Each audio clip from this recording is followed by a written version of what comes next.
Hello students, today we will study part 2 of formation, promotion and incorporation of a company, chapter number 5 of your company law. Part 1 में हमने promotion और promoters के बारे में पढ़ा था, उनके लीगल स्टेटस और उनके राइट्स और लिमिटेशंस की हमने स्टडी करी है। प्रमोटर्स की प्रमोशन कैसे होता है, फॉर्मेशन कैसे होता है कंपनी का, वो हम पार्ट 1 में पढ़ चुके हैं। हम नेक्स्ट अब हम पढ़ेंगे इनकॉर्पोरेशन और registration of a company. Incorporation क्या होता है? ये फॉर्मेशन के बाद आने वाली सेकेंड स्टेज होती है। Incorporation is the second stage of the companies formation which is done by getting the company registered with the registrar of companies. Companies के रजिस्टर में जो रजिस्ट्रार्ड होता है कंपनीज़ का, सभी कंपनीज़ का, उसमें अपने नेम को दर्ज करना, उसमें अपनी एक आइडेंटिटी बना लेना, उसको हम बोलेंगे इनकॉर्पोरेशन ऑफ द कंपनीज़।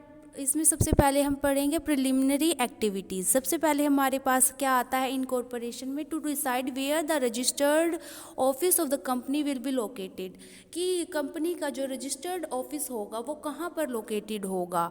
वो कंपनी को सबसे पहले उसकी डिसाइड करना पड़ेगा कि कंपनी का जो हेडक्वार्टर होगा वो कहाँ पर होगा। उसके बाद हम डिसाइड करेंगे the name of the company, कि कंपनी का क्या नेम होगा। Before it is given a name it is necessary to ascertain from the registrar of companies whether the propose name of the company is available और not and whether the name is acceptable. कि आपको सबसे पहले name choose करने से पहले आपको registrar of companies के पास जाना पड़ेगा, उनसे पूछना पड़ेगा कि क्या वो ये नाम रख सकते हैं अपनी कंपनी का, क्या सूटेबल होगा, ये किसी और कंपनी का नाम ऑलरेडी है तो नहीं। तो ये सब उनसे पूछना पड़ेगा। For the acceptance of the companies name the promoters need to make an application through the registrar of companies to company department of the central government. Next हमारे पास आता है टू मेक अपॉइंटमेंट्स।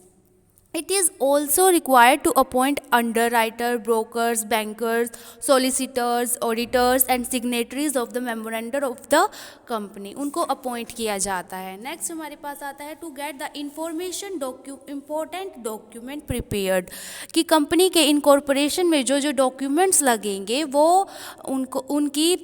उनको इंक्लूड करना। उसमें क्या memorandum, article of association, memorandum of association, उनके documents को प्रिपेयर करना। To send the application to the registrar को एप्लीकेशन सेंड करना। After compilation the above mentioned formalities, the promoter makes an application to the registrar of companies of the state in which the company is to be established for the registration of the company. The document that to be need filled with the application as under described in what follows. उसके बाद हमारे पास आता है document. हमारे जो document to be fill with the registrar, जो registrar के पास डॉक्यूमेंट फिल होंगे उन डॉक्यूमेंट्स में क्या क्या होगा। सबसे पहले हमारे पास आता है memorandum of association. Memorandum of association is the charter of the companies which defines its rights and obligation, जो कंपनीज की राइट एंड ऑब्लिगेशन को डिफाइन करता है। The memorandum define the basic objectives for which the company is allowed to be incorporated. ये बहुत ही important document होता है। Memorandum के बिना कोई भी कंपनी इनकॉर्पोरेट नहीं हो सकती। नेक्स्ट हमारे पास आता है articles of association. This document defines the rules that will govern the activity of the company in attainment of its objective. ये रूल्स को डिफाइन करता है, कंपनी के ऑब्जेक्टिव को अचीव करने के लिए, अटेन करने के लिए कुछ रूल्स एंड रेगुलेशन बनाई जाती है। ये उन रूल्स की एक्टिविटी होती है। The document must be properly stamped, duly signed by the signatories of the memorandum and witnessed. The article must be printed and in paragraphs. If the company adopted table A, the fact must be specified by the registrar with articles on the memorandum. Next हमारे पास आता है information about the head office of the company. The address and location of the company's registered office must be communicated in the registrar of companies. This information can also be given within 30 days of the registration of the company. List of directors. A list of persons who have agreed to function as the director of the companies must also be communicated to the registrar. The list of directors must have their names including surnames or family name, director identification number, residential address, nationality, proof of identification, etc. Next हमारे पास आता है written consent of director. Directors का एक written consent होता है कि वो उस कंपनी के डायरेक्टर बनने के लिए कंसेंट करे कि वो एग्री हैं कि नहीं है। वो एक रिटन फॉर्म में एक एग्रीमेंट होता है जो रजिस्ट्रार ऑफिस में सबमिट कराया जाता है, वो एक डॉक्यूमेंट की फॉर्म में। नेक्स्ट हमारे पास आता है स्टैट्यूटरी डिक्लेरेशन। जो स्टैट्यूटरी डिक्लेरेशन होती है कि a declaration in the described form by the advocate, chartered accountant, cost accountant or company secretary in practice who is engaged in the formation of the company and by a person named in the articles as director, manager and secretary of the company. उसके बाद आता है हमारे पास payment of prescribed fees. A fee has to be deposit with the aforesaid document. जब fees pay कर दी जाती है तो फीस पे करने के बाद जो रजिस्ट्रार होता है अगर वो कंपनी के सारे डॉक्यूमेंट से सेटिस्फाई है और उसके बाद वो एक कंपनी को एक सर्टिफिकेट ऑफ इनकॉर्पोरेशन इश्यू करता है, तो after having received the above document and having सिक्योरिटाइज्ड them, the registrar is convinced that the necessary formalities required by law have been complied with and prescribed fees have been deposited. He will enter the name of the company in the register of companies and issue a certificate of incorporation under his signature under section 9 of the Companies Act 2013.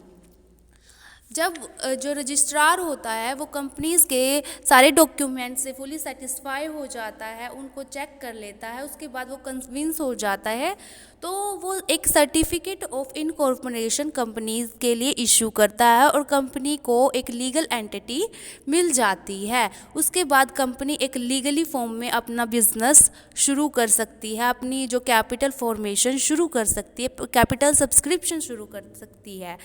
ठीक है, next हमारे पास आता है procedure for incorporation in a private company. जो private company होगी उसमें क्या प्रोसीजर होगा इनकॉर्पोरेशन का। The procedure for incorporation of private company is virtually the same as a public company as described above except with the following exceptions. जो जैसे ही public company की होती है वैसे ही सेम प्राइवेट कंपनी की भी जो इनकॉर्पोरेशन होगी। तो इसमें कुछ एक्सेप्शंस है जो थोड़ी अलग हैं इनकॉर्पोरेशन के लिए पब्लिक की और प्राइवेट की, वो हमें बताई गई हैं। Only 2 subscriber to the memorandum are necessary instead of 7। जो पब्लिक कंपनी होती है उसमें मिनिमम नंबर्स ऑफ मेंबर होते हैं 7 और जो प्राइवेट होती है उसमें 2 होते हैं। तो इसके लिए सिर्फ 2 मेंबर्स के साइन भी, सब्सक्राइबर के साइन भी काफ़ी होंगे। नेक्स्ट हमारे पास आता है form number 29 is not required to be filled in case of private company. जो 29 नंबर का फॉर्म है वो फिल करने की ज़रूरत नहीं है प्राइवेट कंपनी के इनकॉर्पोरेशन में। नेक्स्ट आता है registration of articles of association with the registrar is mandatory.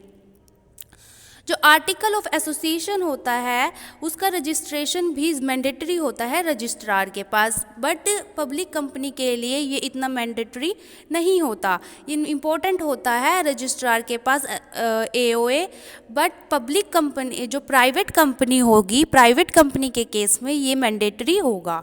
Next आता है the company should carefully abide by the provision of section 12 of companies act 2013 while preparing the memorandum and the article of association. कि company को carefully जो भी rules ध्यान में रखने होंगे मेमोरेंडम ऑफ आर्टिकल्स और मेमोरेंडम ऑफ एसोसिएशन के और आर्टिकल ऑफ एसोसिएशन के। इसके साथ हमारा जो इनकॉर्पोरेशन का जो ये टॉपिक है वो ख़त्म होता है। अगर आपको इस टॉपिक से रिलेटेड कोई भी डाउट है, कोई भी क्वेरी है तो आप ग्रुप में मैसेज करके भी पूछ सकते हैं। थैंक्स।